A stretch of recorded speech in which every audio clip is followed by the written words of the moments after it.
দেখুন গাছে কত কামরাঙ্গা হয়েছে। এই কামরাঙ্গাগুলো পেরে আজকে আচার বানাবো। কামরাঙ্গা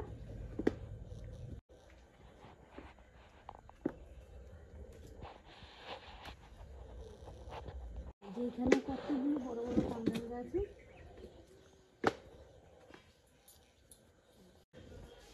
বড় বড় কামরাঙ্গাগুলো সব পেরে দেব।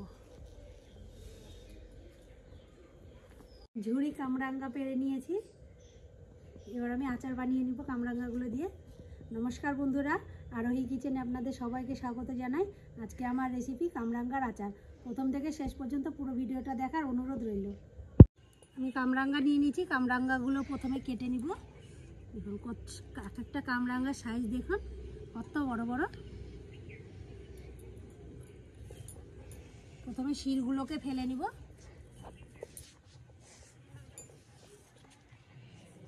কামরাঙ্গাগুলো দেখে জিভে জল আসছে, আর এত বড় বড় না, দেখে লোভ হয়। আমাদের এই বাড়ি থেকে সবাই কামরাঙ্গা পেরে পেরে নিয়ে যায়। আমি একটু বড় বড় করে একটু মোটা মোটা করে কাটবো, যেহেতু আচার বানাবো। যেরকম সাইজের একটু কাটবো।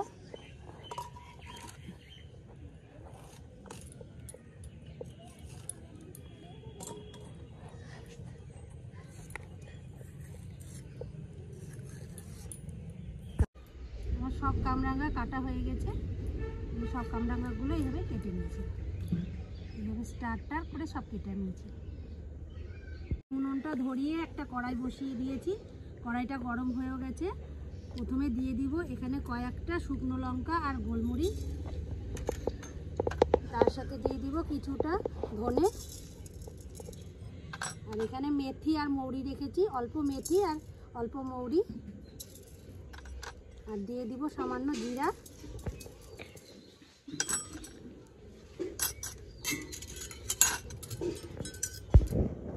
ভালো করে ভেজে নিব। সব কিছু ভালো মতো ভেজে নিয়েছি, এবার নামিয়ে দেব। কড়াইটা খুব ভালো করে গরম হয়ে গেছে। নিয়ে নিয়েছি সর্ষের তেল। দিয়ে দিব কড়াইয়ের মধ্যে সর্ষের তেল। গরম হয়ে গেছে খুব ভালো মতো। আমি দিয়ে দিব কেটে রাখা কামরাঙ্গাগুলো।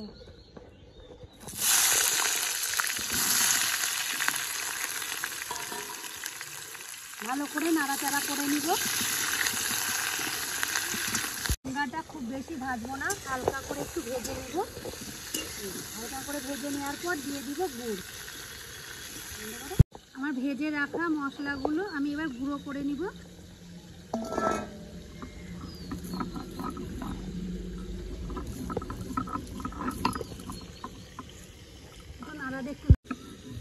সব মশলাটা খুব ভালোভাবে গুঁড়ো করে নিয়েছি। একটু একটু দানা আছে, খুব বেশি দানাও রাখিনি।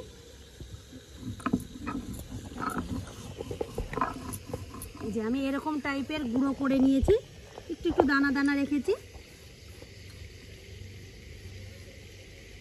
কামরাঙ্গা হালকা করে একটু নাড়াচাড়া করে একটু ভেজে ভেজে নিয়েছি। এর মধ্যে দিয়ে দিব আমি আখের গুড়।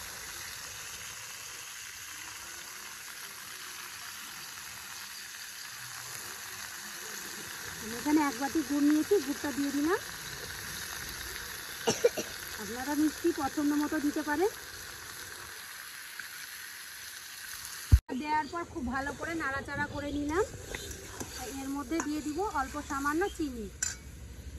আমি চিনি নিয়েছি, দিয়ে দেবো কিছুটা চিনি।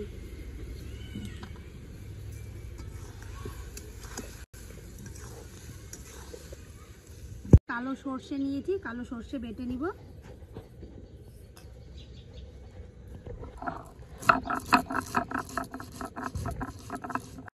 সর্ষেটা আমি খুব ভালো করে বেটে নিয়েছি। এবারে মিহি করে বেটে নিয়েছি।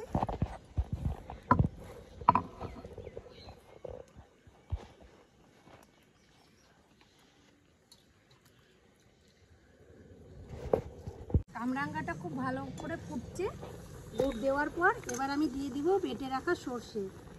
সর্ষে আমি এখানে 1 চামচ দিব।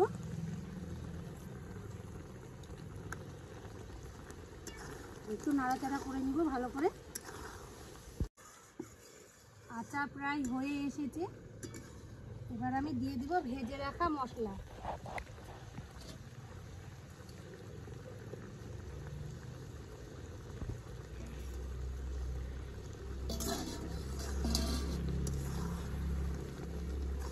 কষা মশলা দিয়ে দিব।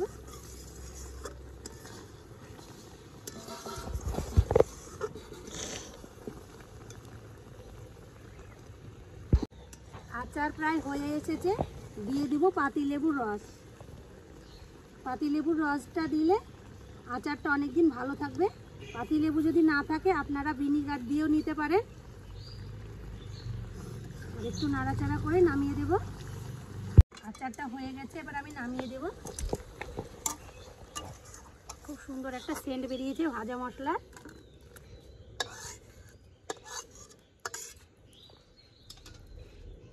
কামরাঙ্গার আচারটা একটু ঠান্ডা হয়ে গেছে, আমি একটু তুলে নিয়ে খেয়ে দেখাচ্ছি কীরকম হয়েছে। কামরাঙ্গার আচার ছোট থেকে বড় সবারই প্রিয়, আর খেতেও দারুণ হয়। এরকম বিকালবেলায় বসে বসে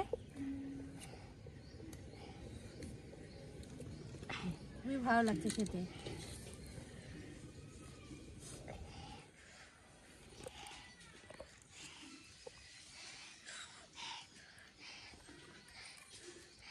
একটু গরম গরম আছে, ঠান্ডা হলে আরও ভালো লাগবে, আর খেতে ভালো লাগছে।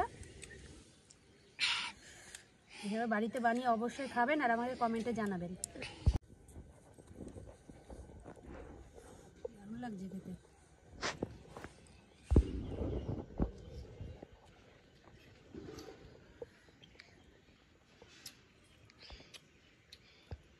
এরকম কামরাঙ্গার আচার প্রত্যেক বছর বানিয়ে রেখে দিই, সারা বছর খাই।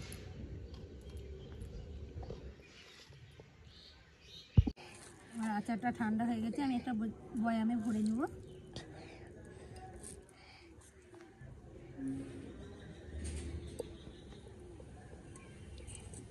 বিকালবেলা বসে বসে বাটিতে নিয়েও খাওয়া যাবে, আবার আপনারা ভাতের শেষে নিয়েও খেতে পারেন।